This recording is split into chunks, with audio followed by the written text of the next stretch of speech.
You don't just become confident overnight. Confidence is something that you actually need to work at every single day.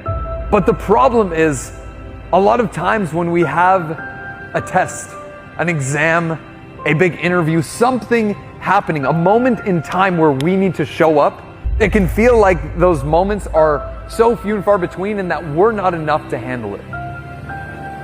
That we're not going to be able to make it through, that we're going to crack under the pressure, and all of those things may or may not be true, and they may happen and they may not. But what's true is that you are enough to handle it, and if you use the strategies that we're going to talk about in this video, you actually lean into the things, the tactics, the actions, and the habits that you can build to become more confident, then the next time you show up in an interview, the next time you have an exam, the next time you need to rise to the occasion, you'll be enough to handle it. Strategy number one is to build your skill.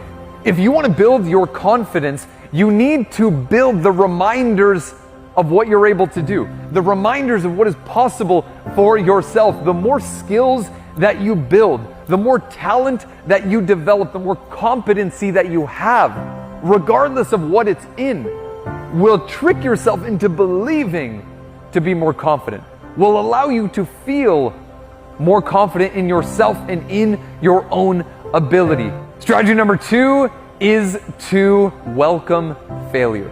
Oftentimes when we think of failure, when we think of rejection, when we think of all of these things, we consider them and immediately put them in this category of wrong. We immediately put them in this box of they shouldn't have happened.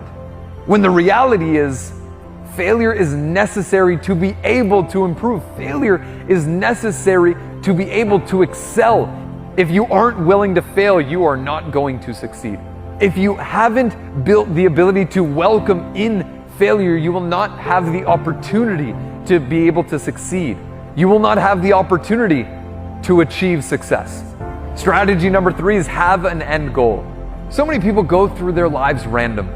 They go through the motions, they take actions, they move towards careers that they don't want, apply for jobs that they're not passionate about, go to schools that they're not interested in, all for what? Just to have some semblance of security that isn't even real. If you want to have confidence, you need to have an end goal, an end result, a North Star that you are working towards, so that in those moments where you feel like you're not enough, in those moments where you feel like the moment is too big, where you're not going to be enough to handle it, you can look at your end goal. You can look at that thing that you are working towards and let it guide you through those tough moments, through the failures, through the setbacks, through the hardships, through all of the moments where you feel the pressure of needing to do a certain thing or becoming a certain person. Have an end goal. Number four, and this is one that it blows my mind how many people forget, is to put in effort. Confidence isn't something that just comes naturally. The most confident people on the planet are people that consistently put effort into themselves, into their own lives, into their goals, into the school that they want to get into the career that they want to pursue, into the relationships that they want to build. They put in consistent effort. Number five, to build confidence, is to work on yourself. So many people focus on these external circumstances. They focus on everyone else's lives and they forget about their own. They focus on everyone else's experience and they forget about the most important person. Focus on you.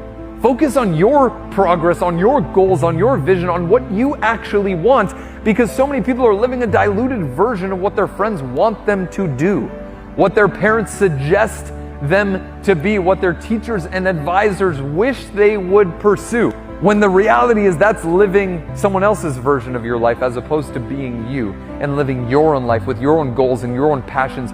Decide to put in effort into your own progress, into your own growth, and into your own development.